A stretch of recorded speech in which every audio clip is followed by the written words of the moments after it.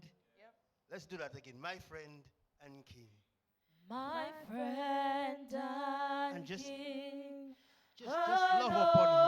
anointed He is your friend, one, your most King. He is the Holy of Holies. holy. My Mm. friend, My Friend and King. friend and King, anointed one, most holy.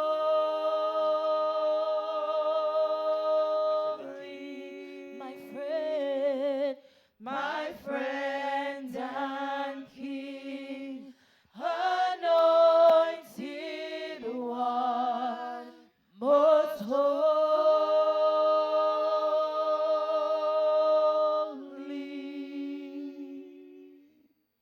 Ah, my friend. Thank you, worship team. You may be seated. He is my friend, and he is my King. Possessive. Mine. I don't know about you, but he is mine. In the midnight hour, when I call him up, he shows up.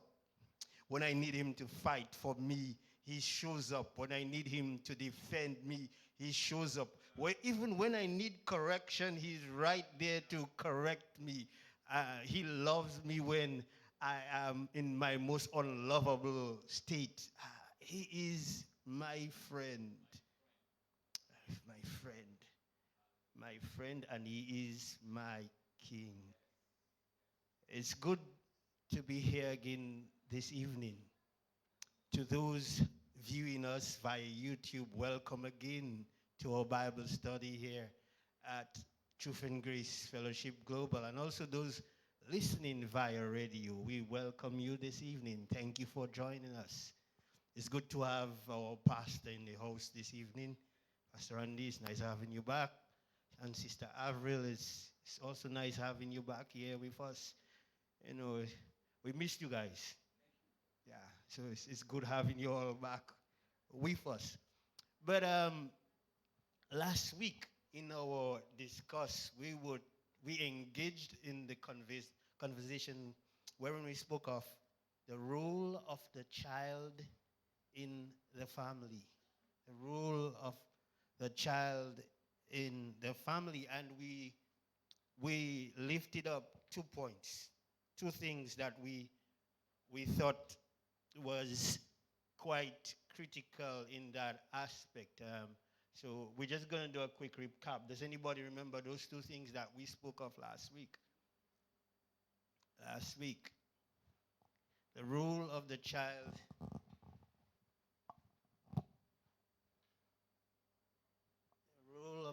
in the family.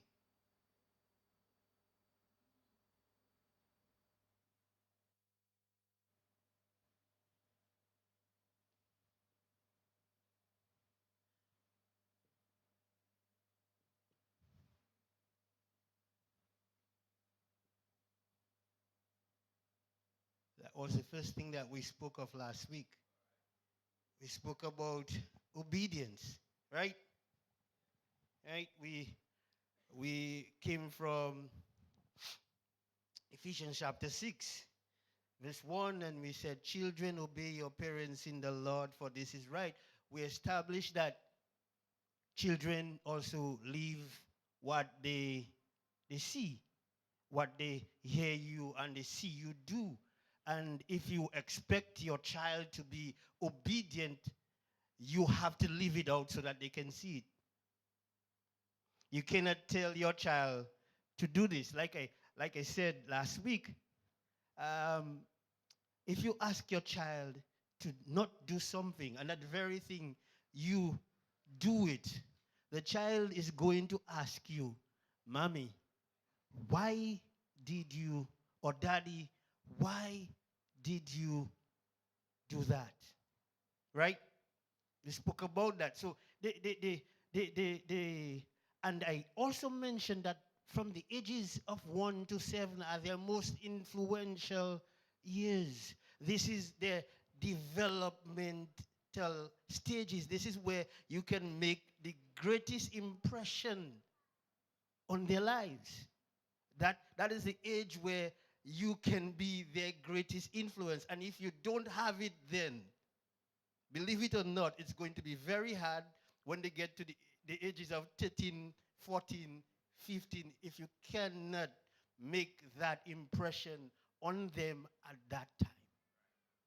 We also spoke about the fact that we had to be mindful of who are the ones placing the necessary impressions on our children's lives.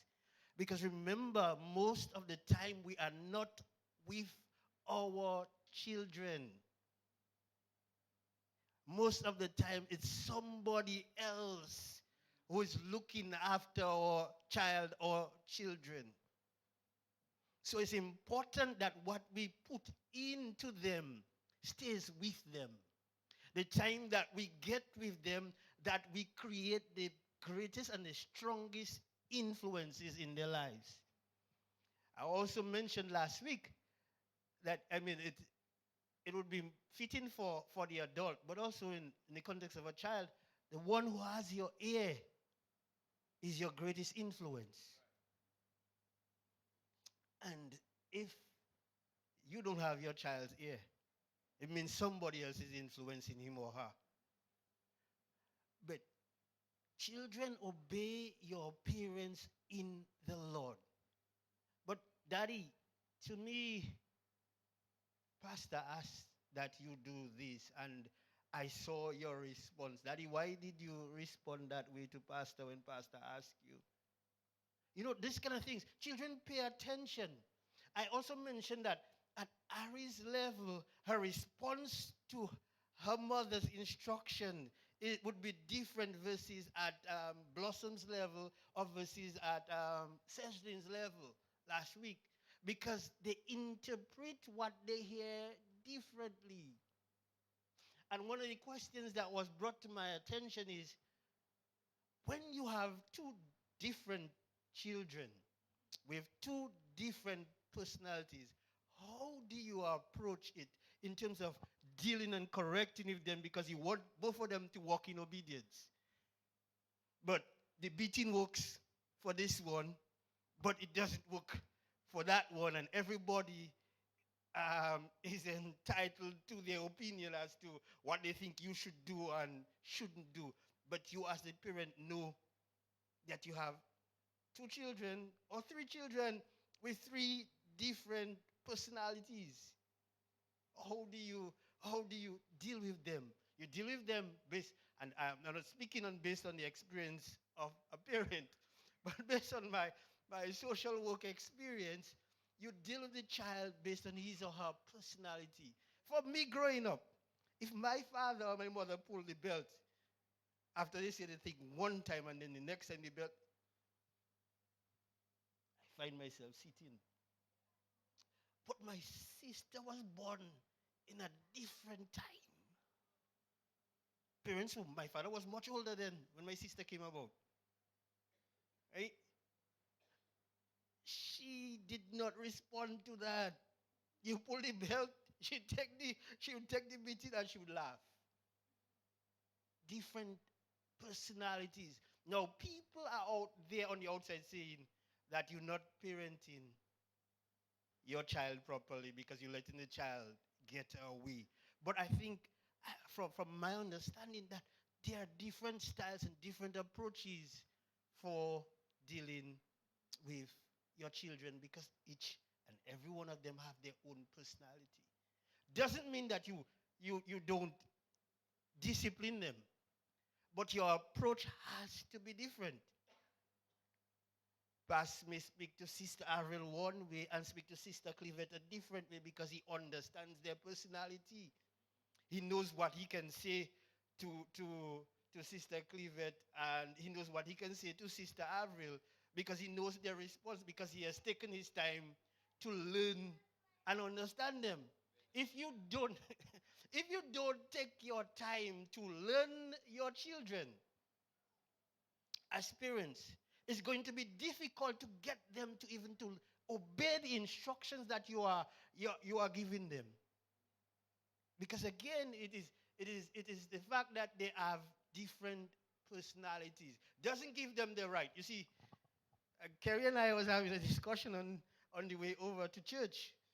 And this mother, she saw this quote on the wall, she said, at her doctor's office, which said in a newspaper or something, magazine, where this lady is saying that when she was growing up, and I hope I'm saying it correctly, but when she was growing up, she couldn't speak.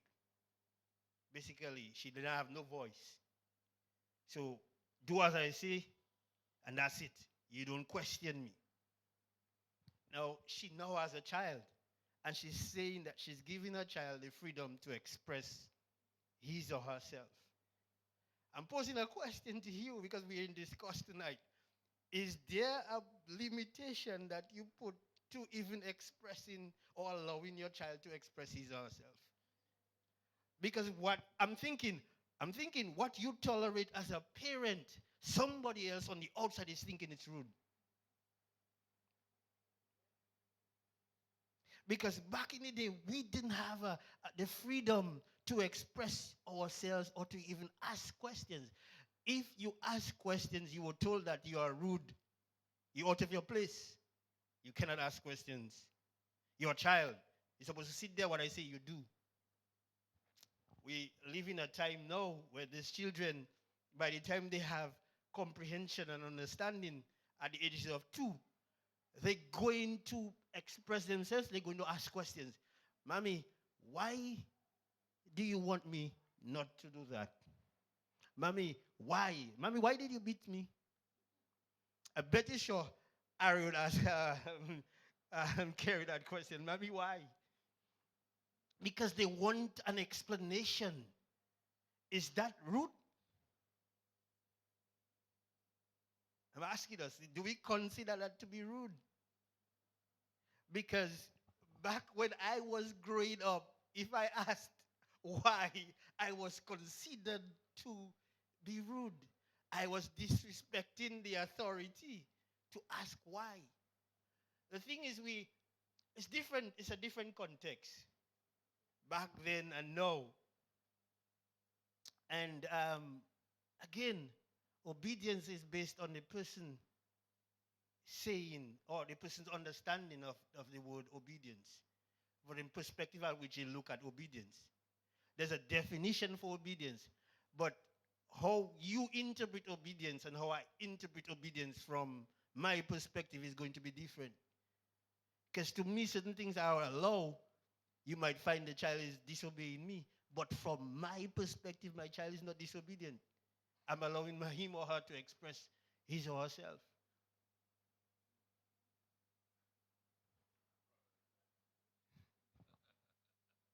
I have a problem with that, you know. And I have a problem with that because obedience is obedience. I don't think that is subjective. In fact, it cannot be subjective. Once it becomes subjective, then everything else is. Obedience is obedience.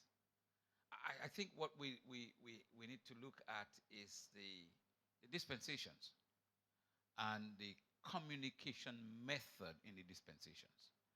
And I agree with you that parents before me, it was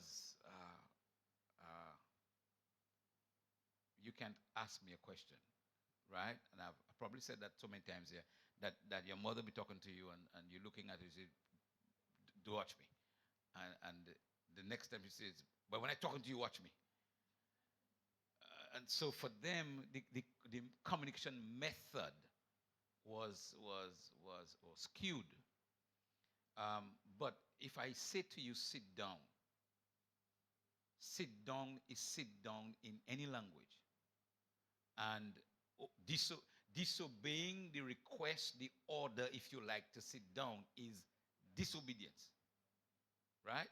So I don't think it's a matter of who thinks and who doesn't think.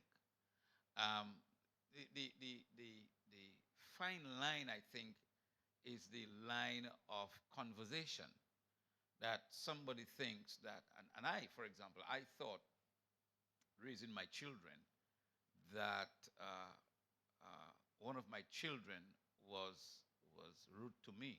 Well, I probably didn't use the word rude, but stubborn, if you like, in a sense that I say something and I get an immediate response, and I get a response, and I get another response, until I came to understand differently that that's a expected response from that generation. We have to begin to split the baby boomers, like they say, and the generation what X and generation Z, right? In terms of the communication. Strangely, just last week, one of the presenters was saying that leaders like us are still leading people from a different perspective. And I'm glad I had the privilege to say to them, well, I'm a Generation X in terms of how I see things.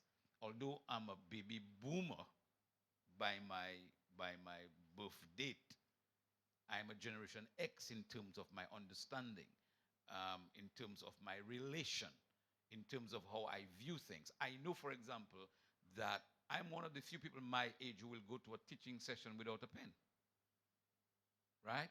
Which is what probably one, of the 19, 20-year-olds will do. They'll go with their iPad or their computer.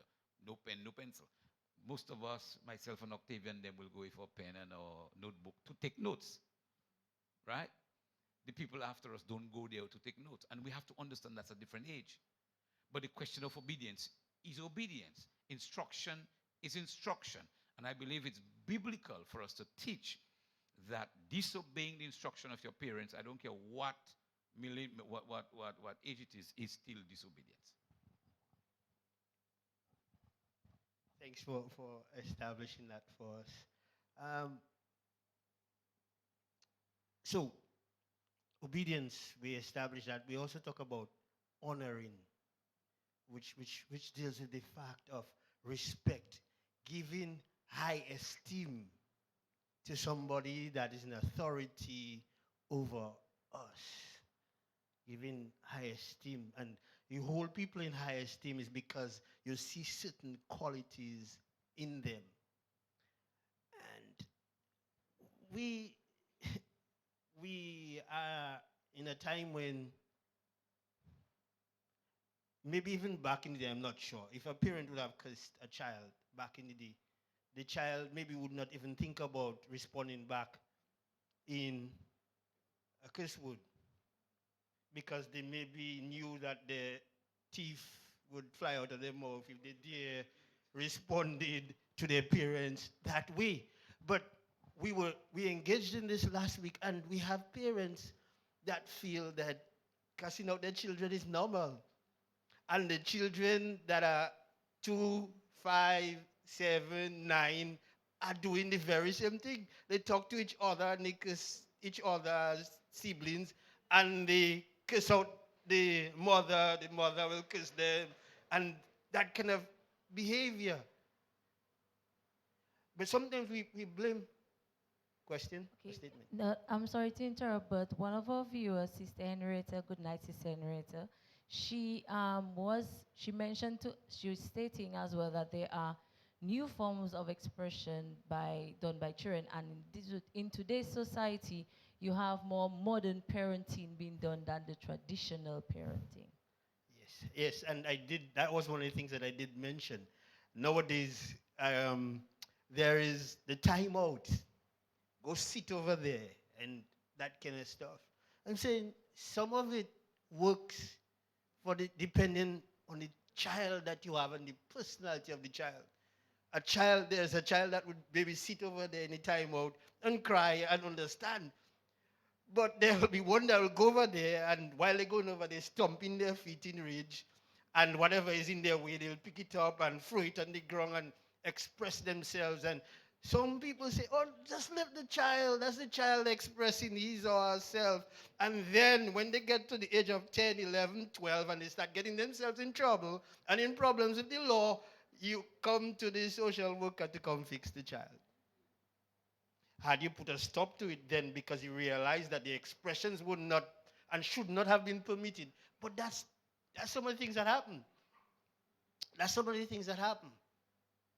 We want our children to hold us in high esteem, but we don't respect our supervisors. We come home from work, and the conversations that we have about the people that in authority over us at our jobs, our don't think that the children are not absorbing it. They're hearing the statements that you are making, and they're thinking, but how can mommy at 9, 10-year-old, maybe even younger, because now their comprehension is so more advanced, they understand things so much better, that they must be wondering in their head, how can mommy or daddy or auntie want me to hold him or her in high esteem and respect, but they're talking about the people that in authority over them like that.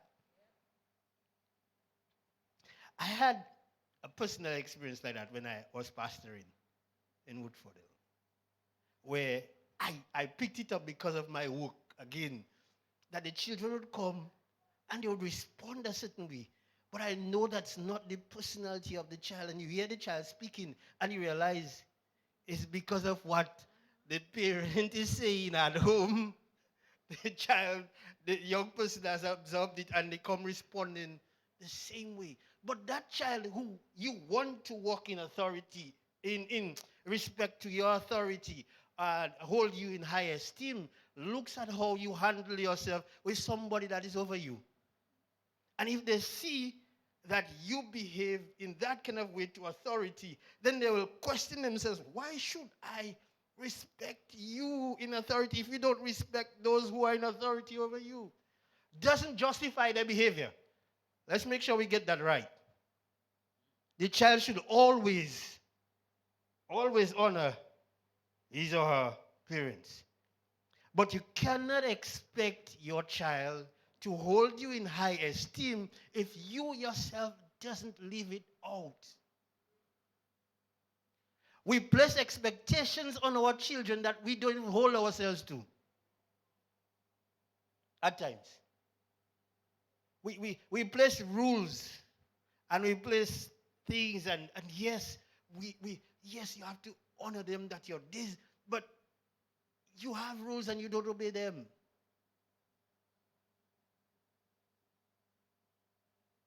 But we expect, like I said last week, children leave what they see.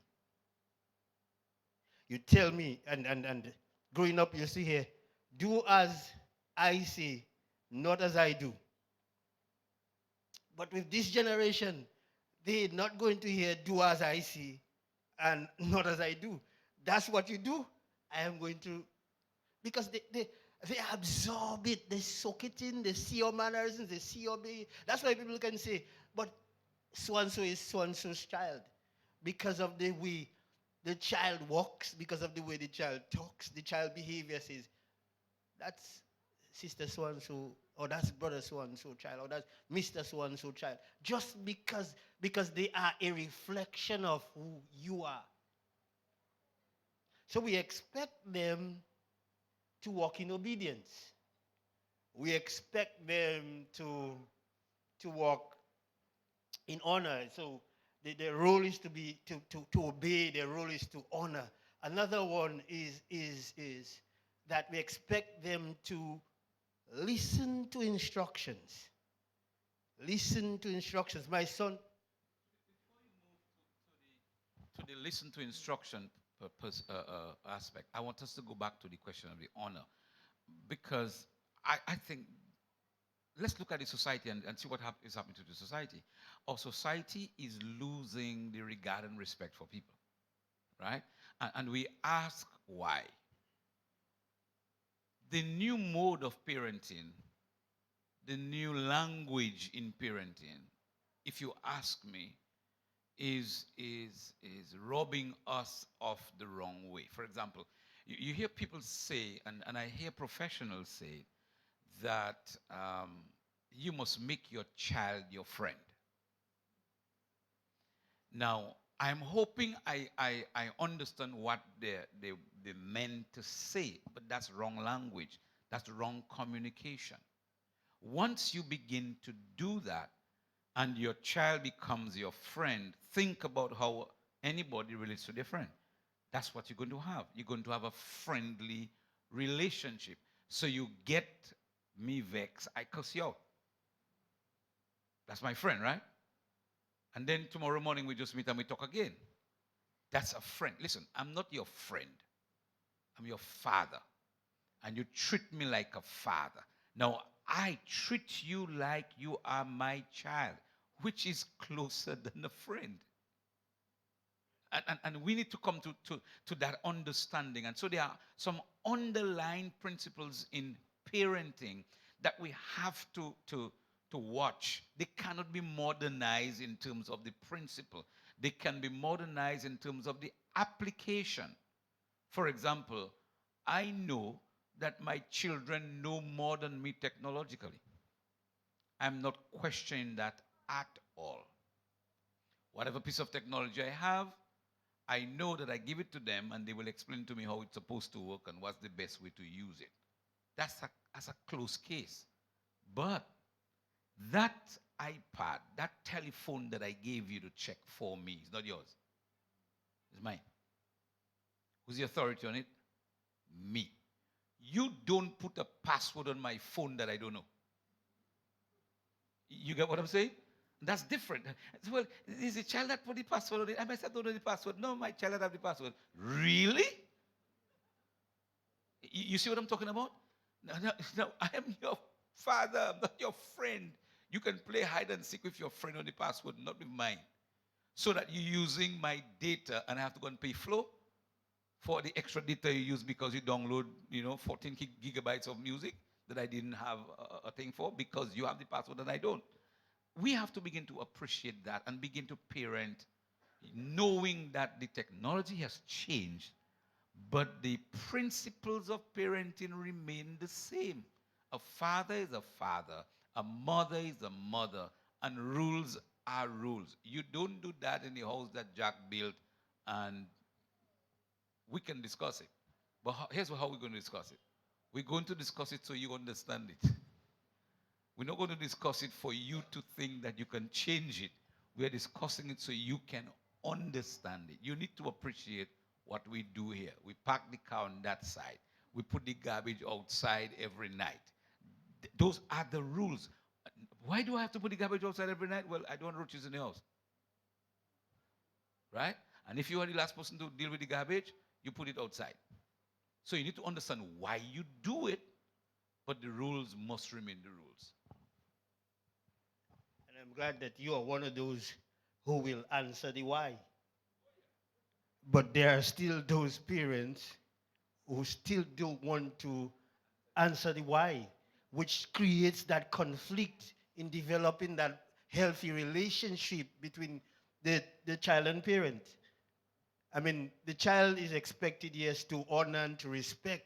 Another issue, and you brought it up, which was one of the things that I would have gotten into is, and Kerry, I'm coming to you, is that technology is now parenting our children.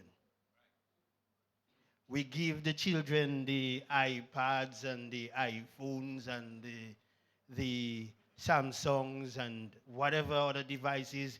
We give them the PlayStation 4s and the Xbox Ones and the Game Cubes.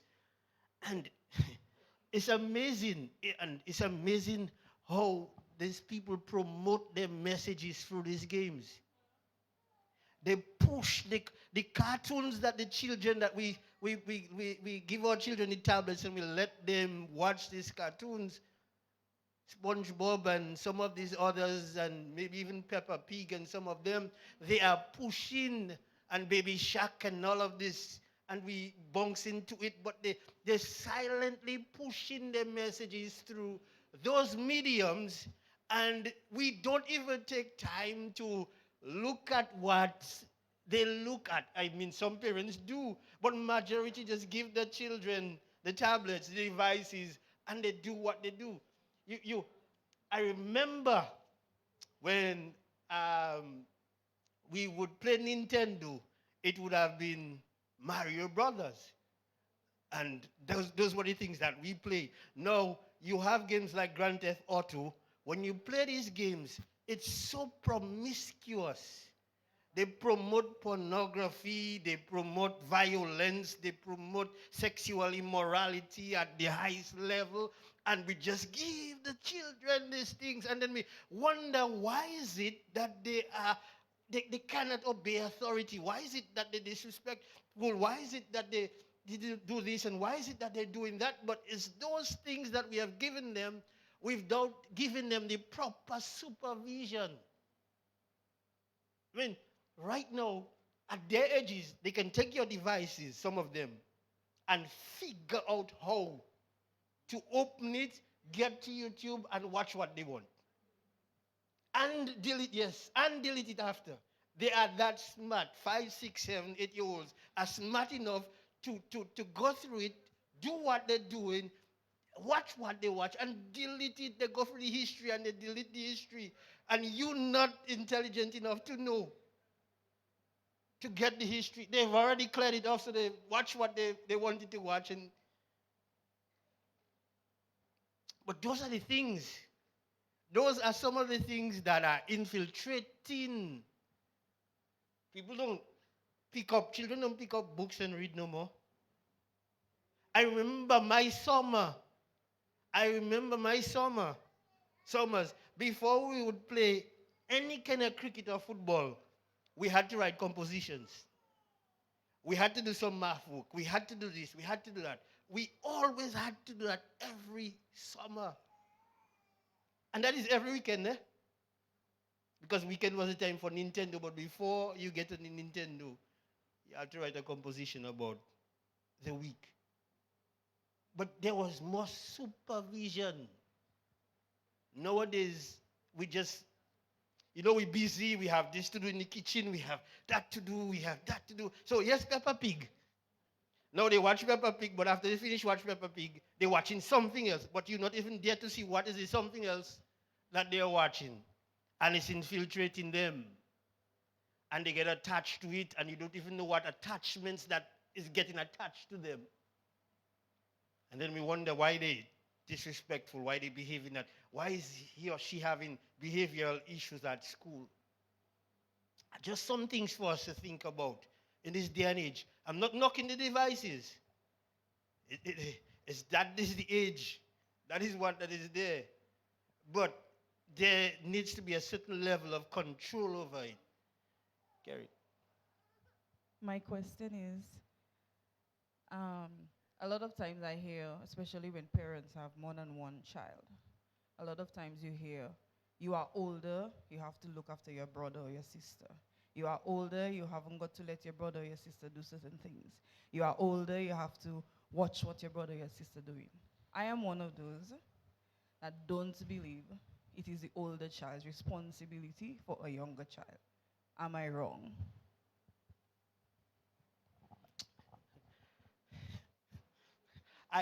I I am going to attempt to answer that not from a parent's perspective,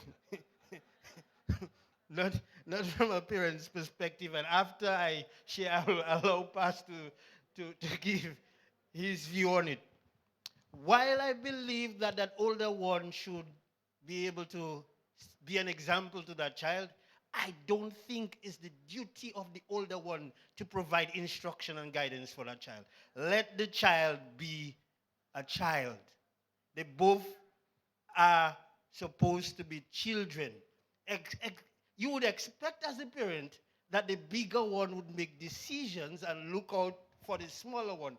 But the parenting aspect is not for the bigger sister or bigger brother to do. That's not their duty. I've seen too much damage caused to children when mothers leave the older one to take care of the siblings, be the cook, be the one to come there, be the one to bathe them, dress them, and these children become adults before their time.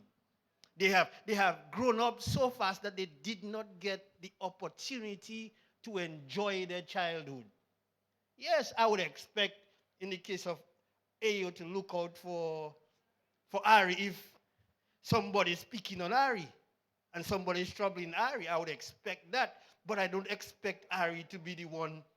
Or it might be the other way around. It might be the other way around with Ari. Ari might be the one looking out for Ayo. But I don't expect I don't expect for AEO to be the one saying, you don't do this and you don't do that and supervising. No, that's not her duty. That's from my perspective. Now I'm going to allow Pastor Randy to share his view on that. I think that question has a cultural context. And we can't miss that.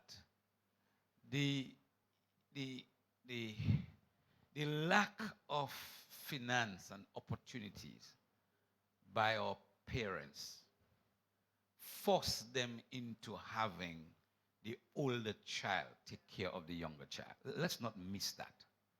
And they didn't have, some of them didn't have a choice. They left the child to go to make $2 that can't take care of the two children, but that's what they could do.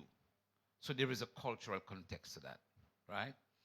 Now, as we look at parenting today and with the quote unquote modernization, here's what the culture does, right?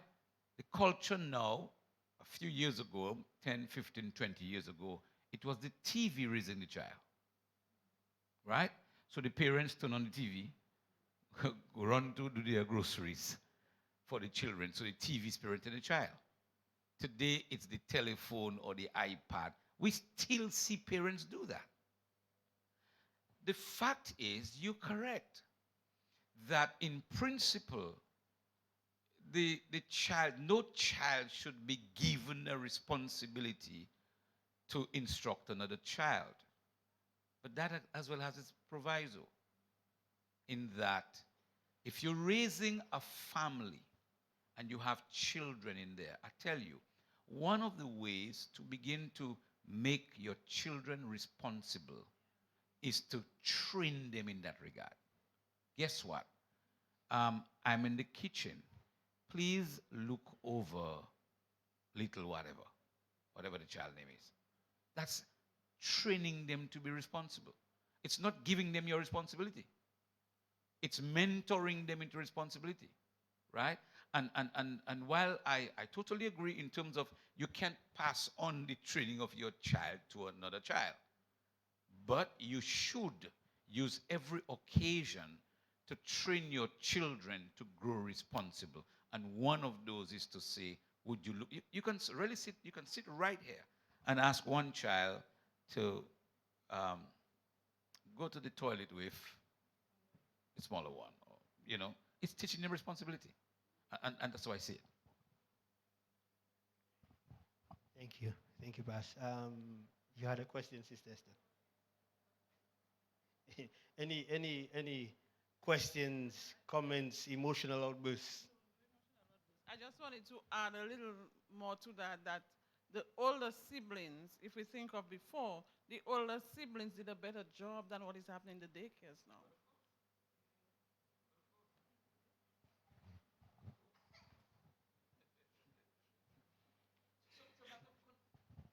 It's a matter of contextualizing what we do and contextualizing it from the perspective of responsibility. Parents have responsibility to do what they have to do. I mean, some parents just throw their child at the daycare and Sister Octavia, they don't care what happens. Just today I was thinking about this thing, and I was driving, and somebody made a comment, I think, on the radio. And I was thinking, there are so many parents now who have passed on the responsibility of the formative training of those young children to the preschool, right? And I am wondering whether that doesn't have a lot to do with how our children respond. Because if you are in a situation, and I'm not putting those things down, but if you're in a situation where you have 23 children, let's say, or 15 children, or 10 children, there will obviously be one, competition for time by the caregiver, right? There is going to be, in a very, very critical way, competition among the children for the attention, right? And if you think about that in their later years, you'll begin to understand why people are so fussy and grabby and pushy. And I was just thinking, whether all of that formative training that is not, what should I say, organized training, is not causing our children to get to that place. And I'm not making that comparison to take anybody down. I am thinking about it from the perspective of those of us who were taken up and trained by our parents without, they pushed us to an institution from the time we were 1.5 years. We went to institution and we loved it. I'm sure the people who go to institutions, they love it, they like the play, they like the whatever. But I'm wondering if there's not a great disparity in terms of their latter life and the responsibility that they hold between these children and those who were just thrown in an institute. Well, when I say thrown, brought to an institution and raised there. I think we have to look at that from the perspective of the principal. It is the principal responsibility of parents who bring up the children. Deuteronomy 6, Ephesians, Peter. It's the primary responsibility of parents to do that. And today I'm of the view that you have to, and you can use varied means to grow your child.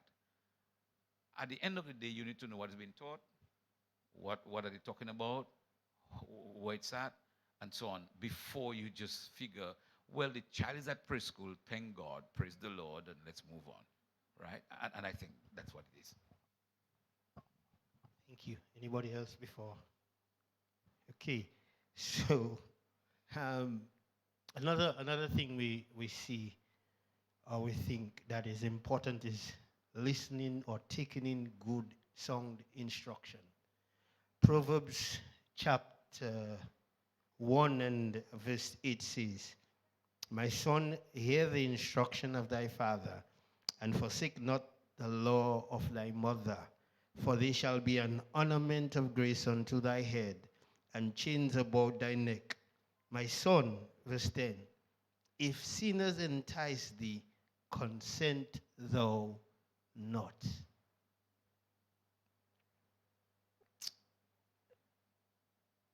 Taking in or listening to good instruction, I think, is one of the roles of the child in the family, especially in the Christian setting. So obedience, or honoring, listening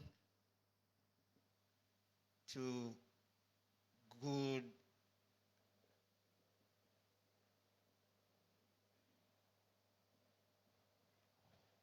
or sound instruction. Solomon says, "My son, hear the instruction of thy father." And the word of God says to the parents to train up a child in the way that he should go. Train up. I must say that I am thankful for sound instruction, because had I not gotten sound instruction when I was a child, I would not have rethink some of the things that I was about to do, or some of the things that I would have gotten into.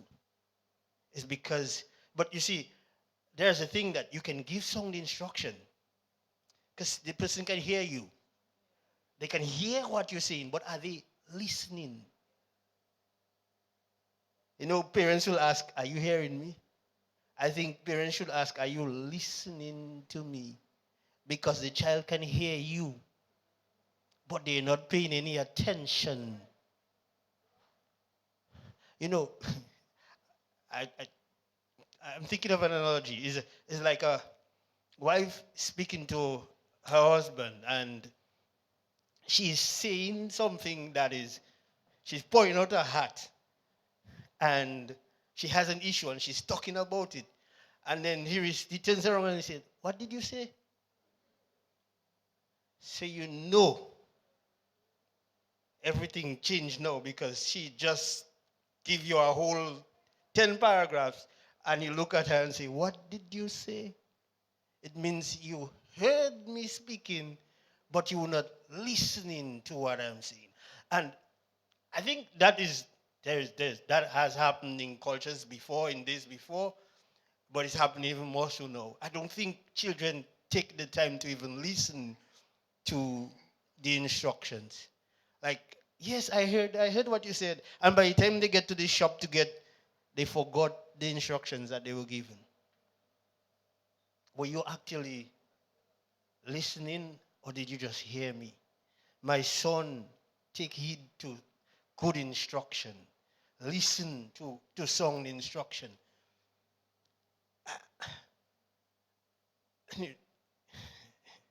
Sometimes I wonder if we as adults really sometimes hear and listen to sound instruction. We don't always, if we have to admit, we don't always. But when you speak to the child, you don't hear me.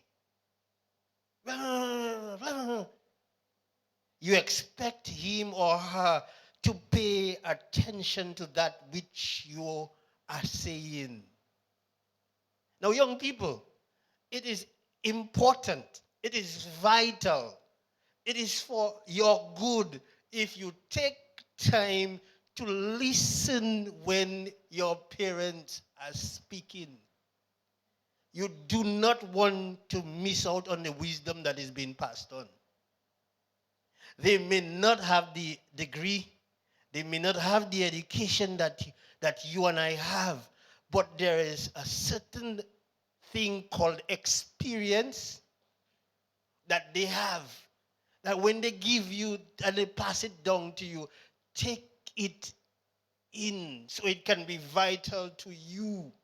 A lot of times, oh, you're just talking. That's the attitude of the young people nowadays. You don't tired, blah blah. You don't tired, talk. I mean, you don't the same thing over and over and over. But the reason mommy is repeating it is because mommy wants you to get it. See, when we get caught up in problems now, when we get caught up in problems, we then start to think about, but that is what they were trying to tell me now. But you already got yourself caught up. If you would only take your time and just listen. You find sometimes your parents are forcing and always complaining and always have a conversation. It's because they care. If they didn't care, they would not have said anything. And I wish our young people would get that. I wish more of them were here to hear it as well. But it's important. It's important for us as young people to take the time and to listen. Because guess what? One day, you and I may have children. And you're going to want to expect your children to listen. But you will recall to mind that when mommy and daddy used to speak, or uncle and auntie used to say, I don't hear that. That again. And then when your child starts to behave that way, you start wanting now. You're frustrated. I cannot deal with you. I need to get help. No, but you some of our decisions, we never think about it. But some of our decisions that we made when we were teenagers, some of them are affecting us now because we did not take heed to sound instructions. We can blame parents and blame parents and blame parents, but some of us, our heads are hard because we feel that we know it. Again, technology has put us at a disadvantage. Not us, I think the generation after me. And someone put them at a disadvantage because they feel that they can Google everything, they can research everything, they can get every answer they want, and make it worse now. When you try to correct them now, it's like, I can call social services for you. It's a culture where they feel that they know it all, they have it all, and I don't need to listen. What happened to that woman then? That again, Sister Esther, question. Yes. I wanted to ask that first, is it all parents that give good instruction? Then another thing is why we say that young people are not listening. It's also important that the parents also realize the way they pass the information. Because really, some of them are just screaming down your throat and just repeating and, telling. It's not that you don't want to listen, but it's like, the way they say it, and sometimes it's just, maybe like in your opinion, you feel like it was just a little mistake and they blow it out of proportion. And you have parents who are easily irritable, like, everything they just blow it off. Why? And I agree with that, right? If you realize the first 2 points, the first two things, I took it from the perspective of the parents and admonishing the parents. So I'm now taking this from a different angle now and admonishing the young people. Because too many times the young people have excuses of why this is happening when it's because, and I'm not saying that parents sometimes don't get upset and they pass the information the wrong way. That is taken and that is true. That's factual at times, that sometimes the parents don't know how to transfer the message across, and that's how they know, because there are some things now when I look back at it, the way my father did it or the way my mother did it, I now understand that that's their way they could communicate that which they wanted to communicate to me. So now that I know better, I know that now I have to take my time, that when God blesses me with mine, I use a different strategy to now deal with it. I'm not going to use the same concepts. I would not use the same approach because I realized the impact that it had on me. But yes, it's true that some parents don't, and you cannot blame them because guess what? That's what that's how it was communicated back then to them. That's what they know, and that's how they can transfer it over. It is somewhat sad, but that's what they know. That's how they know to do it. No, on the question that you asked, whether or not all parents give, no. Even sometimes as Christian parents, we give children instructions that is just not right. So there are times that we'll all give instructions that will not necessarily line up with the word of God. I wanted to connect something with what Sister Esther just asked. And and and some adults are probably going to not they're not going to be happy about this, whether they have children or not. We are living in a very strange time. And it is strange because some of us don't even take the time to look at ourselves, not realizing that sometimes we are so way off base from where we're supposed to be. There is a marked difference between obedience, compliance, and conformity. We have more compliance and conformity now than obedience. Right? We have more of that now. Whether it's with parents or with adults. Okay? So people conform to what the masses want. That's how everybody does it, so I'm going to do it that way. You see, Christian people, young people who are supposed to be, well, relatively young, right? Who are mature people conform because the large majority of people doing it so. They can't give you a reason why they have just done what they did, but that everybody's doing it. Conformity. There are those who are compliant, and a lot of our Generation X's are compliant. Compliant with whom? Compliant with their peers. Compliant with the how-to on YouTube. Right? They fail to obey. Now, obedience is not always beautiful. Because generally, when you are asked to obey, it is because you are given an order, a command. And when you are given an order or command, usually or very often, it is not what you want to do. Okay? And just this morning on my program, I was talking about people developing themselves. And one of the things that came to me at 3:30 as I was preparing for the broadcast this morning is that a lot of the things my mother told me I did only because it was my mother. The truth is, I did it for no other reason. Okay? Why? Because I just felt that my mother loved me. And if my mother loved me, whatever she told me to do must have been good for me. My mother and I had a few disagreements on some stuff when I was already a working man. So when my mother locked her door at 9 o'clock, even if I had just gotten my salary, right? I'm a big man, working man. My mother says you don't come into my house after 9 o'clock. And I go home and the door lock. And listen, she's not sleeping, eh?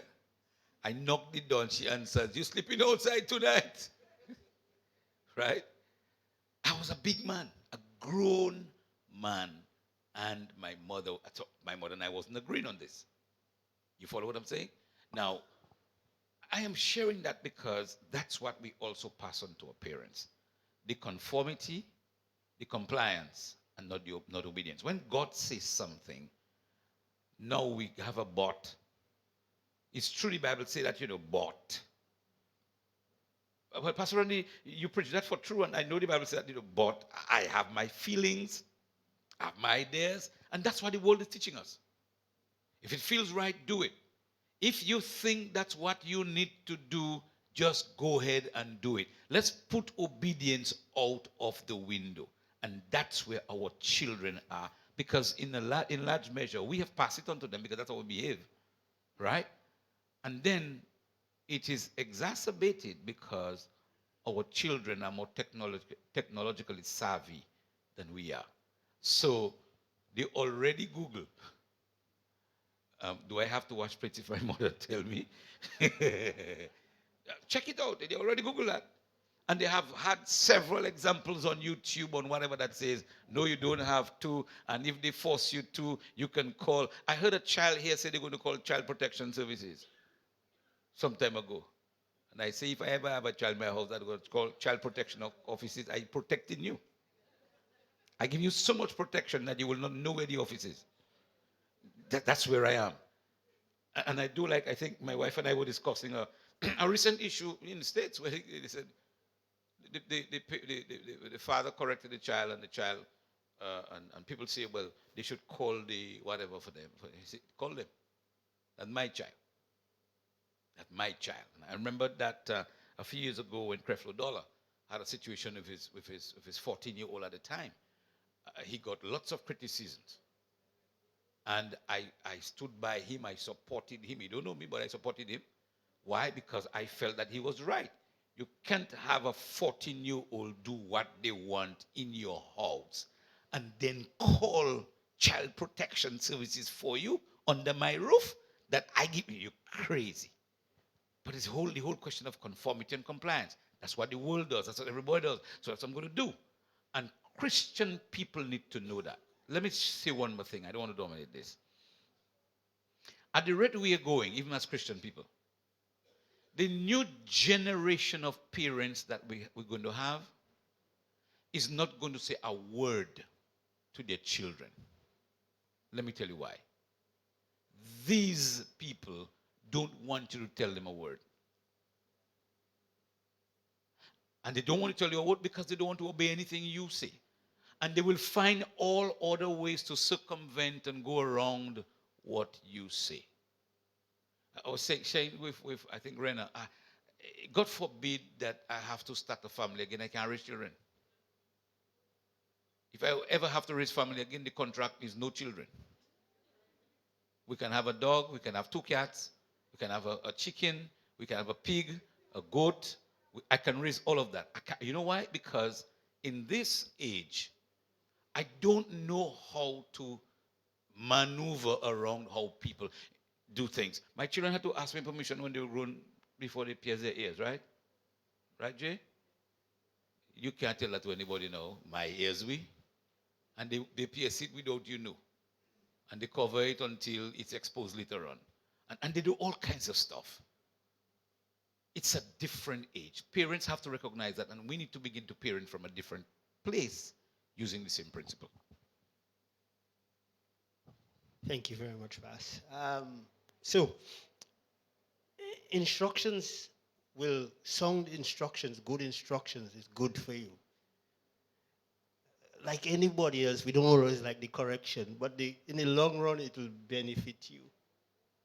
You will see it. You will see the benefits of he says, Solomon says, when sinners entice you, do not consent. But the only way you will know not to consent is because you know the principles. It's because you know the word of God. It's because you listened to the sound instructions that was given to you at home, at church, in Sunday school, during Bible study, on Sunday morning during the preaching. When you hear that and you apply it. Pastor Lester, you said listening to good instruction, it's good. But the word they're good, we have to pay attention to it. And I think as teachers, as Sunday school teachers, when we get the opportunity, now we have to even teach the children what is good instruction. And Sister Esther asked the question, if parents always give good instructions. And it is sad but true. They don't always. And we have had cases where you have mothers prostituting their children. We have to guard against that. The Bible says, obey your parents. And I think that is there in particular for that, in the Lord. So we have to teach children, when we get the opportunity, because to these children it will be normal. A 12-year-old, a 13-year-old, a mother is asking her to have sex with a man. And she, the mother, collects the money. And I'm not telling you what things I don't know. So we have to, look for the opportunities to help these children out of the situations. And we have to teach them to obey their parents in the Lord, and in situations like that, to look for help. And this is the reality. Sometimes we shy away from those types of reality, but this is what happens every day. I mean, I remember dealing with a situation where a grandparent is abusing grandchildren. And it just happened that one of these children was strong enough to pull a knife and say, if you do it again. Child wasn't strong enough to be able to stand up against the person. But in her head, I had to develop a defense. But the problem again, sometimes even we as the church, we shy away from confronting those things. But those are the ills that are in our society. Not just in our societies. Some of those ills are right within the four walls of our churches. And so we need to have systems in place to educate and to inform people on parenting. Even we want this young generation to be good parents, but they need to know how to parent. One of the things that we did one of the programs that we did when I was at welfare was parenting programs. We would go out to certain communities and pull a range of mothers and give them some information and try to pass on that information to them on the things that they can do to better parent their children and what the signs that they should be able to see to know this is happening to their child, because some of them actually don't know. But again, those things are things that are affecting our children. It may not be directly affecting them, but they go to the schools where these things happen. And they are affected by it because it's their friends. I mean, my niece came home some time back, like real angry and hurt because of what happened to her friend, a classmate. These children are traumatized by experiences that other friends are experiencing. But the fact is that they have to deal with those things, and then they have to now question themselves about who they are. How much am I worth as a young person? What value do I place on myself? Because then you talk about parents that are saying, okay, I will take the money that you're giving me, and I'll not go to court, because what you're giving me, they can sustain my family. I'm able to give them food, and I'm able to pay the bills. So I will cut the case off. I will end the case. I will not go further with it. I decide to speak to the lawyer and tell them I'm no longer pressing charges. Those are some of the things that are actually happening. Today it's worse. It's worse. But those are some of the realities. That's why it's important that our children are given sound biblical instructions. And it's important that parents learn the sound biblical instructions to be able to pass it on to the children. A parenting program is quite important right now.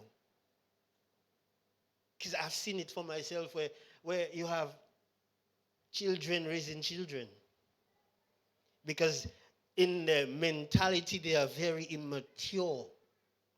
They may be 18 and 19 and considered an adult based on law, but their maturity level is not where it should be. And they don't know. They don't know what to do. They don't know how to. Young people, when you get sound, and I know you know when you get sound instructions, sound biblical instructions. When you get it, take it in, use it, apply it, so that your days may be well. That when sinners entice you, you'll say, not today, Satan. Not there. I am not going there. I know the consequences that comes with making that decision. But you see, a lot of times, like Pastor said, there's the conformity. Or there's the feeling that I want to fit in. And I want to be a part of. So I do. And I forsake. But when I forsake, there are consequences. And many a times, we don't think about consequences. We want to enjoy the moment. Don't take the time. That's why you'll always hear the mother might not know how to say it, but what she's actually saying to you is, I don't want that for you. I got into that is because I did not know better. But I know now. And I can see if you go that way, this is what is going to happen. If you go over there, that is what is going to happen. She might not be able to express it in the words, in words where she explained to somebody who has a doctorate in psychology. But what she's telling you that when you go down there are going to be consequences. Take heed to sound instruction so that you'll not fall by the wayside. And imagine you will make some mistakes. But there is some point in time in your life that you will recall to mind those instructions that was given to you. It will come back. It will come back because it was placed there. It will come back to you and you'll be able to use it, and it's that will maybe save your life. So when your parents are whining at you and complaining, it's because they care about you. When they stop talking and they say they're done, they give up, that's when you should worry as a child. When they throw in the towel and they say, enough is enough, I am not, just do what you want, that's when you know they've given up. But if they are at you, and when you sleep in, they come to pray over you, and however they can talk to God, and how they will use their last dollar to get the help that they need just to help you, to ensure that you have what you have. Young people, take heed to sound instruction. It will bless your life. It will be a blessing to your life. It will be health to your body. I can assure you. Our role as children in any family, even in God's setting, is that we have to obey. We have to honor, and we must listen to sound instruction. God wants us as his children to obey him, not to ask why and but and put all those. No, just go ahead. I said to do it. Go ahead and do it because I have your best interest at heart.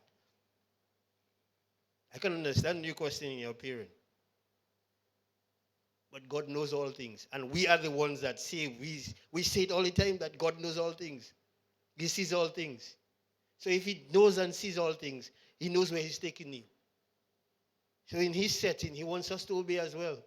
He wants us to honor him in all that we do. He wants us to listen to his instructions. Just like that, we want our children to listen, to obey, to honor, and to listen. I pray that that which we have said here tonight would have been a blessing to you, an encouragement to you that we can use and apply in our walks with God. It's a beautiful thing, not just as children of parents, but as children of God, that we can obey, that we can honor, and we can listen to good instructions, because we'll reap the benefits of it. Thank you, and God bless you. Yes. To those viewing via YouTube and those listening to us via radio, we thank you for tuning in. We hope that you will tune in to us on Sunday morning for worship at 9 a.m. on Sunday morning. We look forward to your presence being there with us, and we look forward also to you being there next Wednesday. God bless you and God keep you. Goodbye. Thank you, Pastor Lester. Put your hands together for Pastor Lester. Would you do that? That was a meg little tired hand, man. Put your hands together like you want to do that, man.